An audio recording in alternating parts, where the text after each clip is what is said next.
Olá, queridos, tudo bem? Graça e paz do Senhor. Hoje, como um domingo um pouco diferente para a gente, né? Hoje é domingo, dia 22 de março de 2020. E como nós avisamos ao longo da semana, nós não teríamos culto público por causa da pandemia do coronavírus.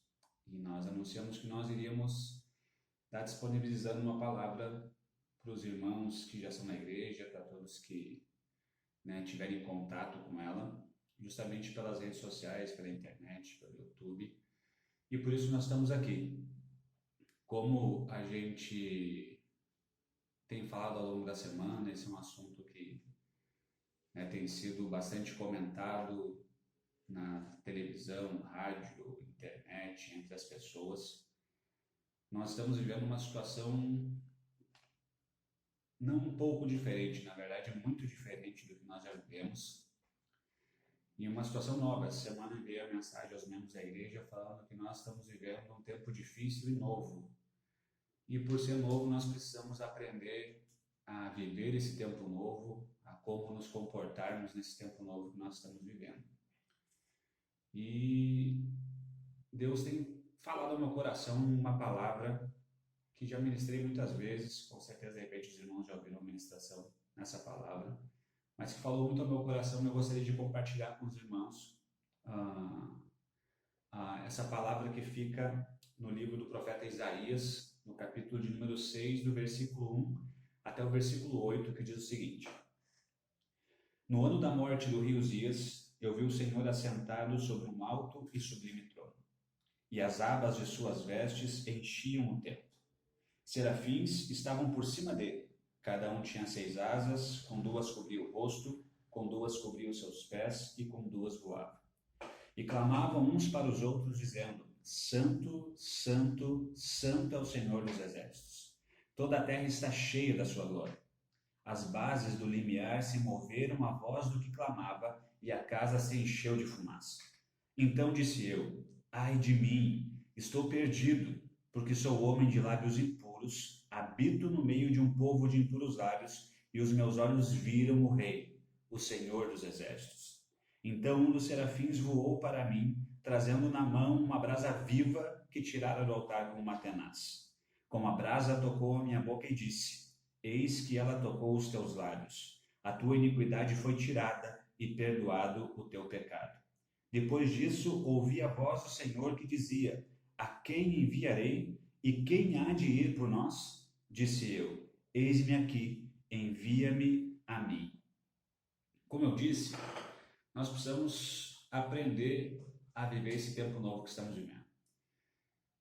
E nada mais sábio de nossa parte aprender com quem já viveu tempos parecidos com esse que nós estamos vivendo.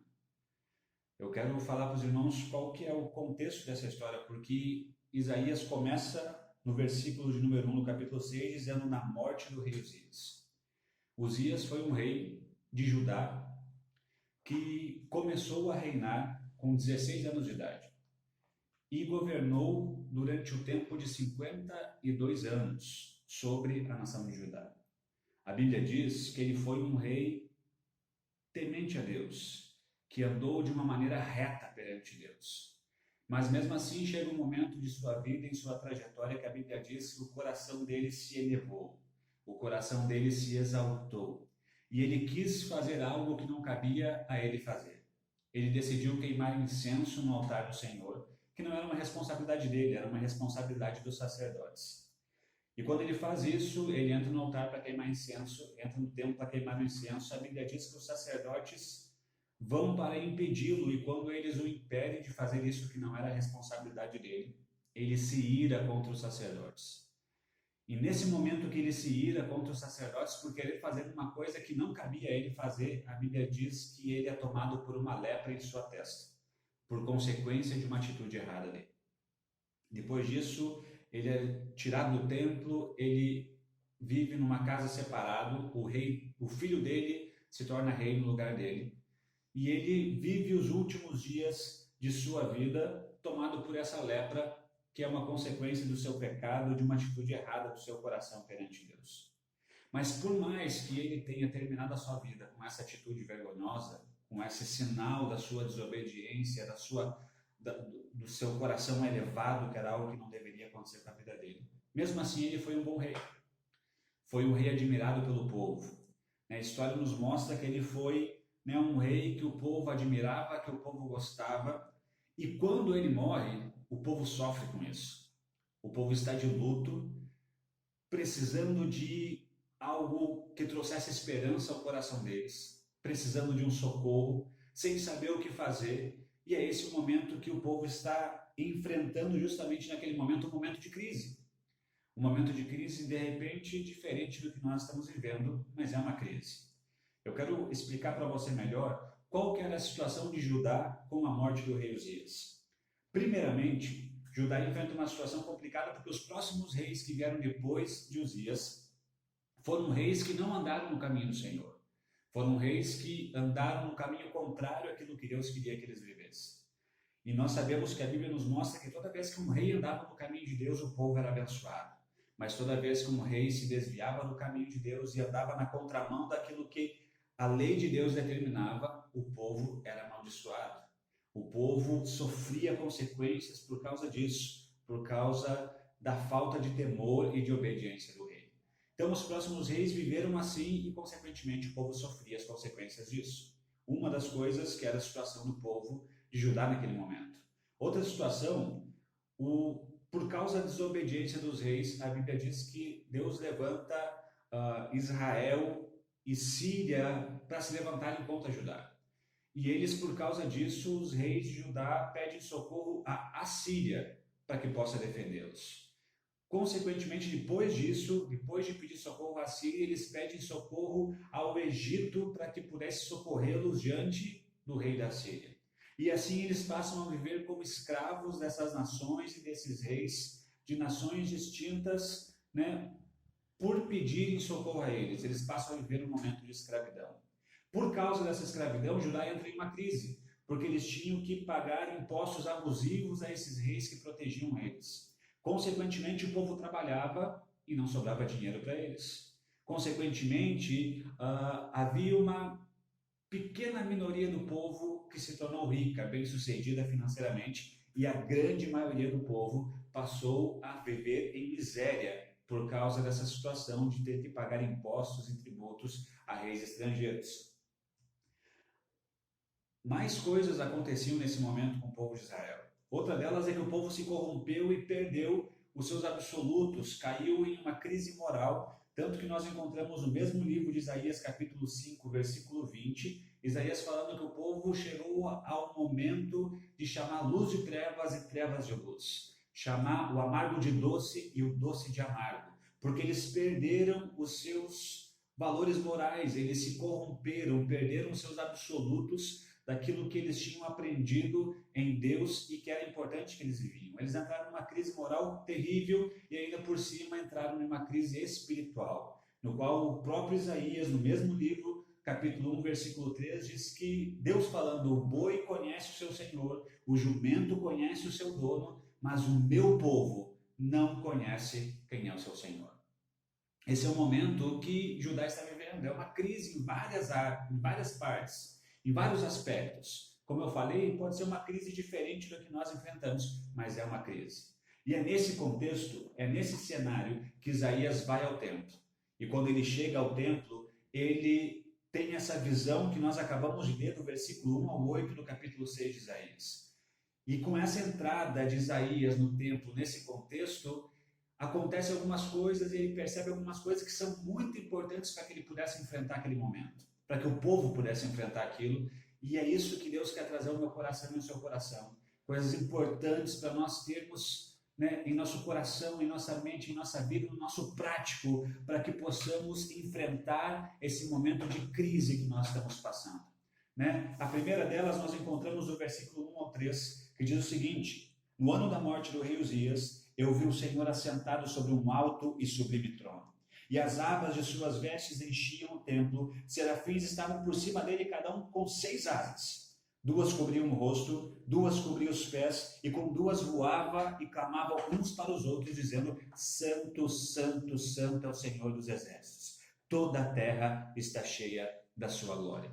Quero lembrar aqui, Isaías, ele entra no templo, E ele entra no templo com esse pensamento de que eles estão sem um rei que é fiel a Deus. O rei Uzias está morto e eles estão em uma crise em vários aspectos. E quando ele entra no templo, ele tem a visão de Deus assentado sobre um alto e sublime trono. E a mensagem que Deus passa a Isaías e passa para mim e para você nesse momento de crise que nós enfrentamos, para Isaías é o seguinte: mesmo que Uzias tenha morrido, eu continuo a ser rei sobre Judá. E para mim e para você, por mais que nós estejamos em uma crise, em uma pandemia do coronavírus, eu continuo assentado num alto e sublime trono. Querido, nós precisamos lembrar a nossa mente, ao nosso coração, de que Deus continua assentado sobre o trono. Deus continua sendo rei. Deus continua sendo rei sobre todos os reis.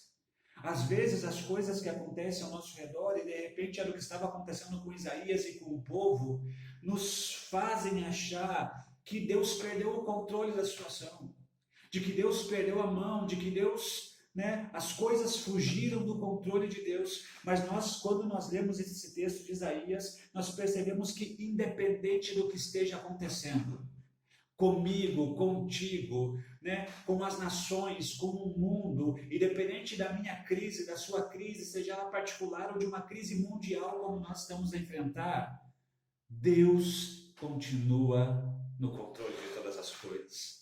Deus continua assentado sobre o trono. Deus continua sabendo o que está acontecendo e sabendo o que tem que ser feito em toda essa situação que nós enfrentamos. Não deixe, meu amado, que o desespero entre no seu coração e você venha pensar que está tudo acabado e que não tem mais solução. Não, Deus continua no controle. Deus sabe de todas as coisas. Deus continua a ser rei. As crises não apanham Deus de surpresa. As crises não mudam o que Deus é e quem Ele é, porque a Bíblia diz que uma das facetas do caráter de Deus é que Ele é imutável, ou seja, nada pode mudar quem é o Deus que a Bíblia nos fala. O Deus criador de todas as coisas, o Deus que mantém todas as coisas debaixo do seu governo e de sua autoridade.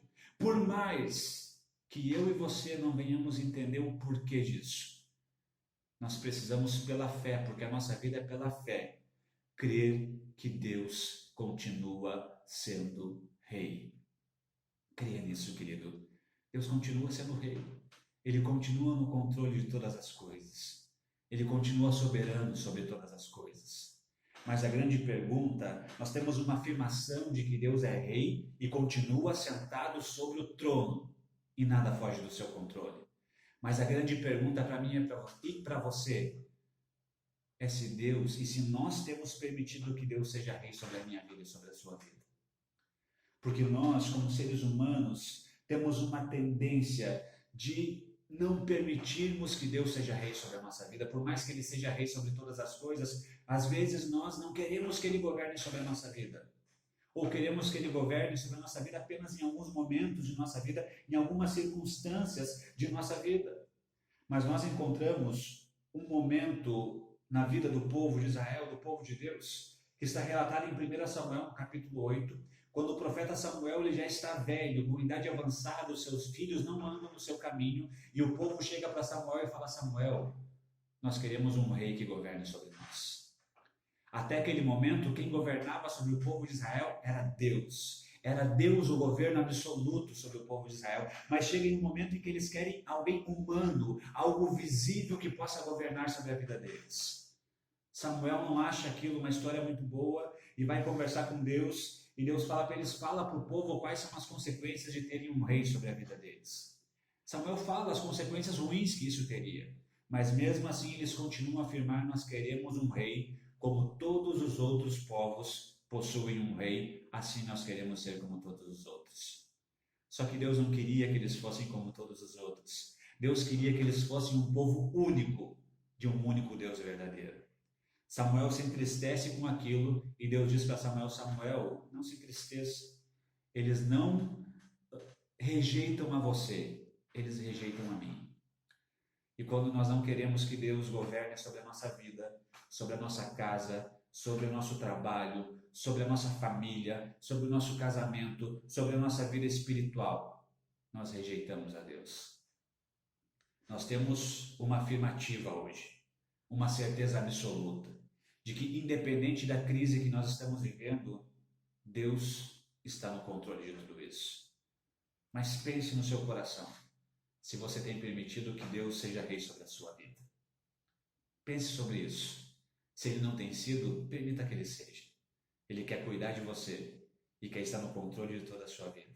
Mas permita que essa palavra traga consolo ao seu coração nesse momento de crise e entenda, por mais que as perspectivas possam ser ruins, Deus não saiu do trono. Ele continua no trono e no controle de todas as coisas. Uma segunda coisa que nós aprendemos com esse texto, e é justamente a sequência do que nós estamos vendo.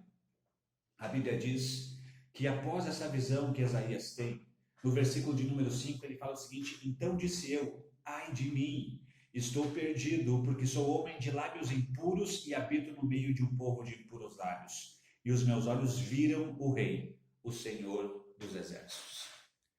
Na sequência, nós aprendemos, além de nós nos lembrarmos que Deus continua no controle, continua no governo de todas as coisas, em tempos de crise nós precisamos lembrar quem nós somos, quem eu sou, quem você é, quem é o ser humano, quem nós somos. Às vezes nós nos esquecemos, mas em momentos como Isaías passa, de presenciar quem Deus é de verdade, ele consegue perceber quem ele é.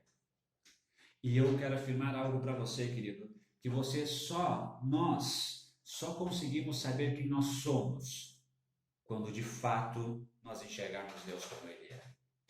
Isaías, quando ele olha para Deus e vê quem Deus é, ele percebe quem Ele é. Diante da imagem de Deus soberano, poderoso, sendo adorado pelos serafins, que declaram santo, santo, santo é o Senhor, e percebendo a grandeza, a santidade, a majestade daquele que é o Rei dos Reis e Senhor sobre todos os senhores, a primeira percepção dele é de que ele é pecador. Ele fala, ai de mim, porque sou pecador, e habito no meio de um povo de impuros lábios, como eu sou de impuros lábios. Nós somos pecadores. Precisamos nos lembrar quem nós somos. Nós temos algumas passagens da Bíblia que nos falam a mesma coisa. No Sermão do Monte, no capítulo de número 5 do Evangelho de Mateus, Jesus, ele fala a respeito das bem-aventuranças, e quando ele fala das bem-aventuranças, ele fala a respeito do caráter do cristão, a respeito de qual é o nosso caráter como filhos de Deus. E a primeira das bem-aventuranças, ele fala o seguinte: bem-aventurado os humildes ou pobres de espírito, porque deles é o reino dos céus.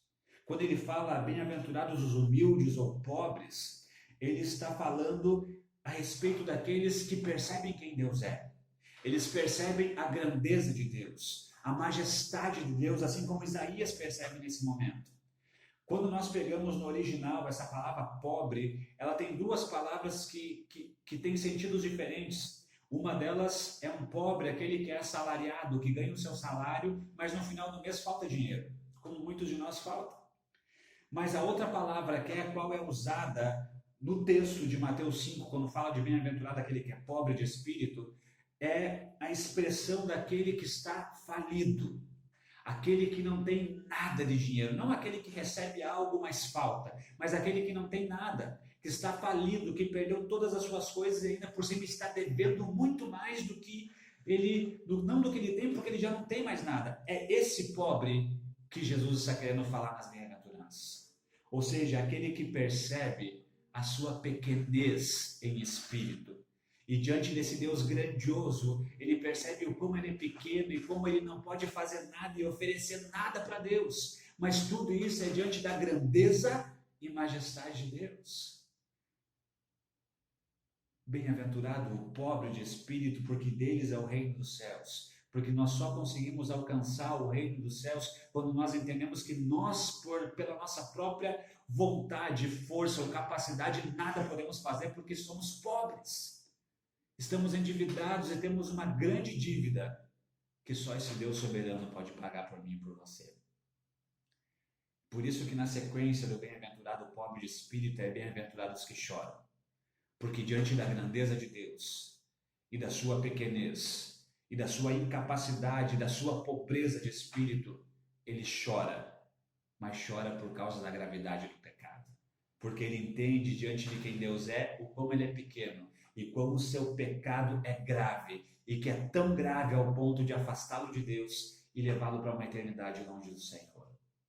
É a mesma coisa que acontece Pedro quando ele está junto com Jesus no barco na pesca maravilhosa.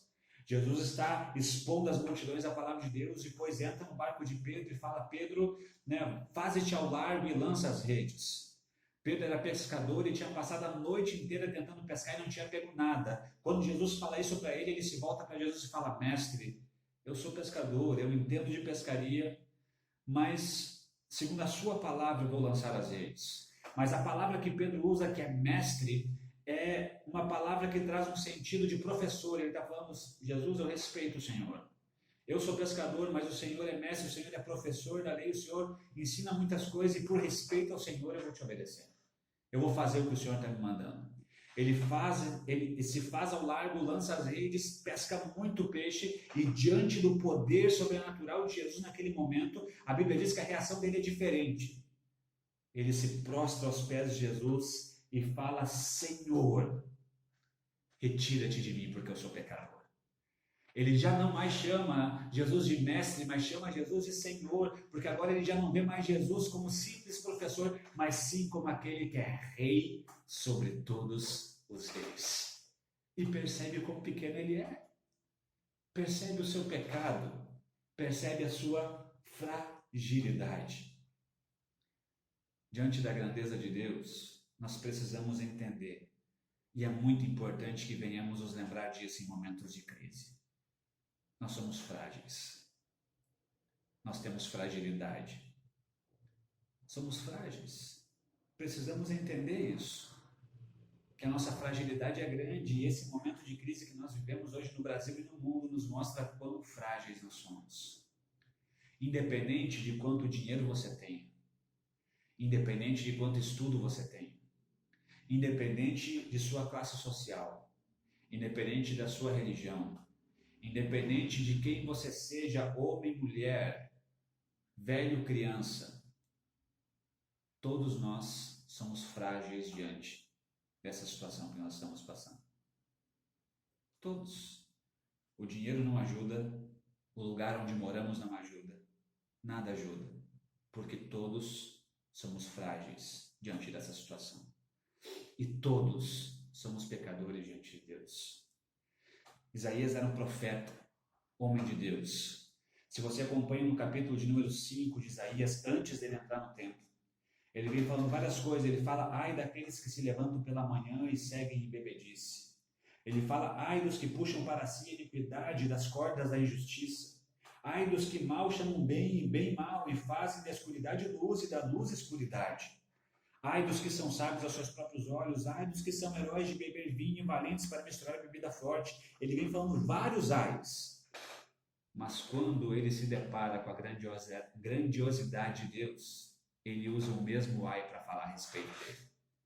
Ele fala: ai de mim, porque sou homem de impuro lábios e vi ao Rei dos Reis. Todos nós somos frágeis. Todos nós somos pecadores e precisamos entender isso. E isso vem na contramão de uma época que nós vivemos que nos faz pensar e aceitar que nós somos o centro de todas as coisas. Nós vivemos hoje como se nós fôssemos o centro, como se nós fôssemos a pessoa mais importante do mundo, como se nós fôssemos a coisa mais importante que existe. Nós achamos que tudo tem que se mover ao nosso redor. O tempo que nós vivemos nos faz pensar desse jeito e acreditar nisso. Mas nós precisamos entender em tempos de crise que nós não somos o centro de todas as coisas. Quem é o centro de tudo é aquele que é o Rei dos Reis e Senhor dos Senhores.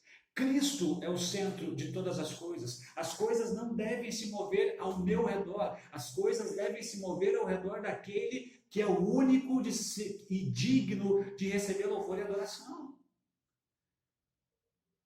E por isso é tão importante nós entendermos quão frágeis somos e que não temos nada a fazer. Nada a fazer. Nossa fragilidade é grande. O nosso pecado é grande. E por isso eu quero afirmar para você, meu amado, por mais que essa pandemia seja grave, por mais que essa pandemia tenha afetado o mundo inteiro, existe uma pandemia muito mais grave do que essa, que é a pandemia do pecado. Toda a humanidade está contaminada pelo pecado. Toda a humanidade, independente de quanto dinheiro você tenha, independente da sua religiosidade, independente de onde você more, independente da sua classe social, independente daquilo que você acredite ou deixe de acreditar, todos estão contaminados pelo pecado.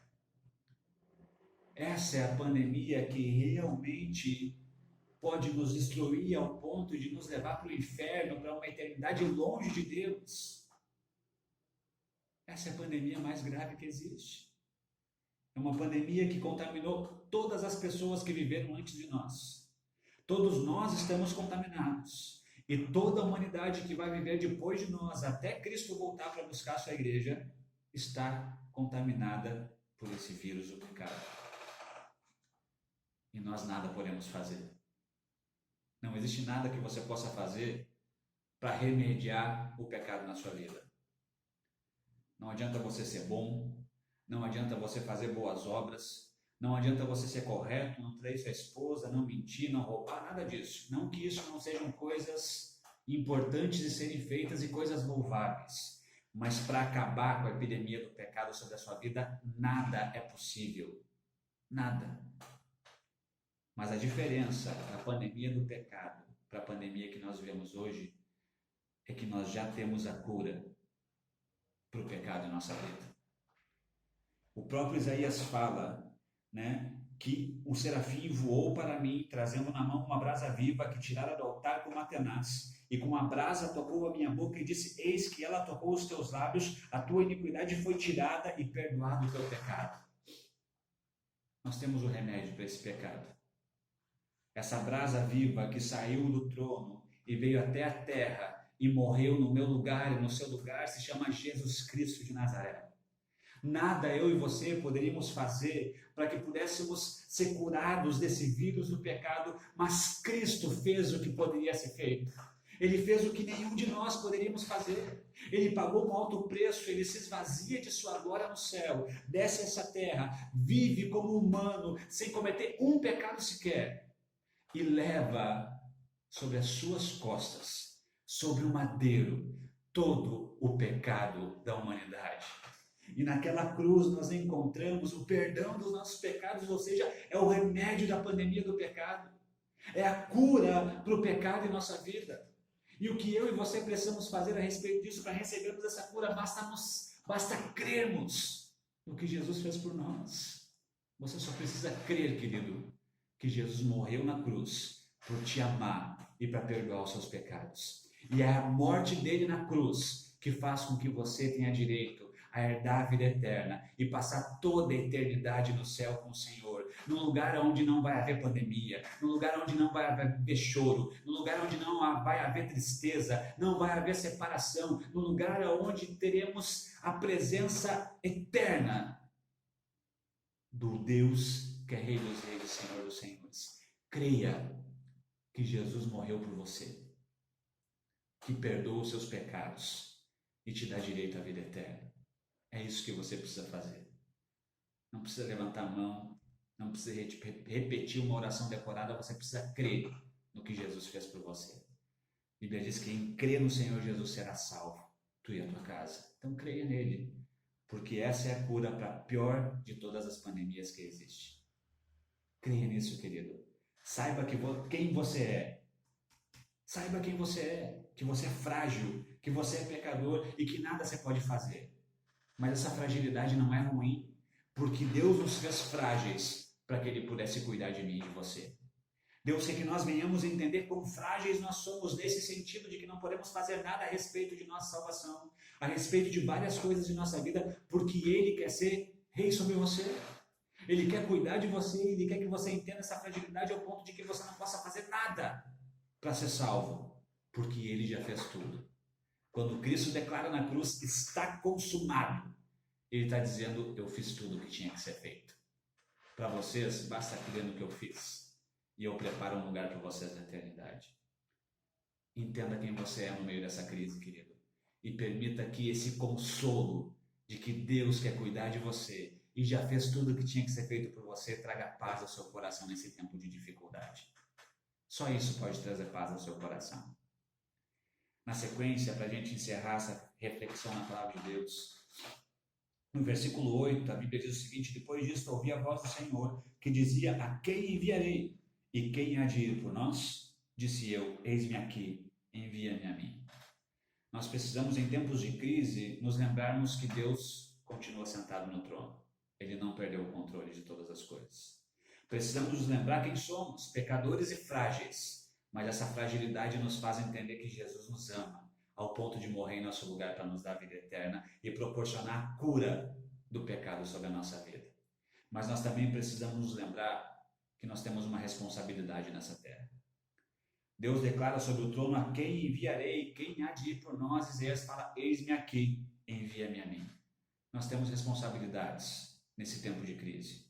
Nós precisamos cumprir com aquilo que Deus espera que nós venhamos cumprir sobre essa terra.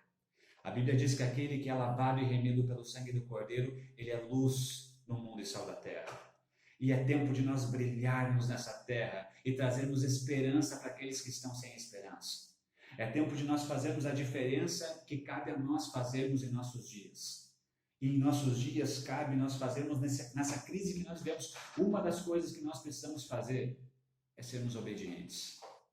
Eu quero citar para você algo que eu vi muitas pessoas comentando nesses dias e fez parte da minha reflexão no último culto que nós tivemos público na igreja domingo passado, que eu citei um trecho de uma carta de um homem chamado Lutero durante a peste negra enfrentada, há um tempo atrás. Eu não vou citar a carta por causa que o tempo está acabando, mas ele traz algumas verdades de como se comportar naquele momento que tem a ver comigo e contigo, que são responsabilidades nossas. Ele fala a respeito que ele iria orar para que Deus fosse misericordioso. E essa é uma responsabilidade nossa nesse tempo. Orarmos, clamarmos a Deus, para que Deus livre a humanidade dessa pandemia. Para que Deus traga cura sobre os enfermos. Para que Deus abençoe as nações. Para que Deus traga consolo para os enlutados. Para que Deus guarde a vida das pessoas. E que nós possamos presenciar a misericórdia de Deus e o perdão de Deus sobre toda essa situação. É nossa responsabilidade orarmos. Ore, querido. Jejue, clame a Deus em favor de todo mundo nessa situação. É uma responsabilidade nossa. Ele continua na carta falando que ele cumpriria com o que era dever dele cumprir. A respeito de responsabilidade, a nossa responsabilidade hoje é única coisa que nós podemos fazer é nós ficarmos em nossa casa, obedecermos às autoridades, cumprirmos com aquilo que deve ser feito. É uma questão de prudência, é uma questão de pensarmos no próximo, Não é uma questão de nós pensarmos somente em nós, precisamos pensar no próximo e é tempo de nós obedecermos às autoridades e fazermos a nossa parte. De ficarmos em casa, com a nossa família, sairmos só se for muito necessário, mas é de nós obedecermos e cumprirmos com aquilo que cabe a nós cumprirmos. Ele continua em sua carta falando que se alguém precisasse, ele ajudaria. E é nosso papel, se alguém precisar, ajude, irmão. Ajude a pessoa que precisa. Seja com uma situação financeira, seja com um alimento, seja com uma oração, como nós falamos, é a nossa responsabilidade ajudar as pessoas. É a nossa responsabilidade nesse tempo de crise. Sermos luz, sermos esperança, sermos suporte, sermos obedientes. Esse é o testemunho que o mundo precisa receber de nós nesse tempo. Amém, querido? Eu quero deixar essa palavra para você e que você permita que essa palavra traga consolo ao seu coração. Não se esqueça, Deus está no controle. Não se esqueça, nós somos frágeis e pecadores. Mas isso é bom porque Deus nos cuida quando nós entendemos isso. Lembre-se que Jesus morreu por você para curar você da pior pandemia que existe, que é o pecado. Que a consequência dela é eterna. Mas quando Cristo nos cura e nós entendemos esse perdão que é liberado na cruz do Calvário para nós temos a paz em nosso coração e a certeza da vida eterna em Cristo Jesus. E cumpra com a sua responsabilidade. Cumpra com ela.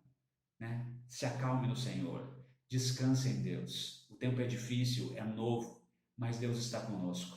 Ele continua no controle e eu creio de todo o meu coração de que tudo isso vai passar. Tudo vai passar. E é importante que nós venhamos sair dessa situação com os olhos voltados para Cristo, na certeza de que todas as coisas cooperam para o bem daqueles que amam a Deus, são chamados segundo o seu propósito. Eu quero orar contigo, quero que você feche seus olhos na sua casa, onde você estiver, né? E ore junto comigo. Permita que Deus ministre seu coração com essa palavra nesse momento. Deus, em nome de Jesus Cristo, Pai, nós oramos ao Senhor e pedimos que essa palavra entre no íntimo de nosso coração.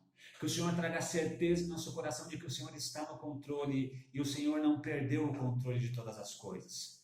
Que o Senhor nos faça lembrarmos de quão frágeis somos e, sendo frágeis, nós precisamos que o Senhor cuide de nós. Nós precisamos, Pai, que o Senhor, Deus, cuide de nossa vida e lembrarmos sempre que o Senhor, Deus, já providenciou a cura para a pior doença de todas, que é o pecado. Pai, leva as pessoas a crerem no Senhor, a conhecerem o Senhor, a descansarem no Senhor e, consequentemente, Deus, cumprirmos com a nossa responsabilidade nesse tempo de dificuldade. Pai, nos ajude. De repente tem pessoas nos ouvindo que estão inquietas, não estão conseguindo descansar, estão, Pai, Deus, ansiosas, de repente ficando doentes emocionalmente por causa do momento que estamos vivendo. Pai, agora o Espírito Santo vai ao encontro de cada uma. Pai, traz refrigério, consolo, calma, esperança sobre o coração de cada uma das pessoas que me ouvem nesse momento. Pai, alcança o coração delas, traz vida, proporciona, Pai, momentos de paz, de calma, de alegria para elas, mesmo em tempos de dificuldade. Traz esperança ao coração delas. Deus, eu abençoo a vida de cada pessoa, a família de cada um, o lar de cada pessoa que ouve essa mensagem nesse momento, Deus, e que o Senhor traga paz, cura, restauração sobre a vida de cada um. Nós estendemos essa oração a cada pessoa, Pai, que tem trabalhado nesse momento de crise. Abençoe cada um, guarda cada um, livre, Pai, a nossa cidade, livre o nosso estado, a nossa nação, livre o mundo, Pai, Deus, dessa epidemia. Nós clamamos ao Senhor para que o Senhor traga cura sobre todas as nações da terra, Deus, Pai, curando pessoas, restaurando saúdes, Pai, que o seu nome seja engrandecido, Pai, em todas essas coisas, Pai. Nós oramos e clamamos na certeza de que o Senhor nos ouve e que o Senhor vai fazer grandes coisas e que as pessoas fiquem de boca aberta, tamanho operar do Senhor nessa situação. Em nome de Jesus, nós oramos, Senhor. Amém e amém.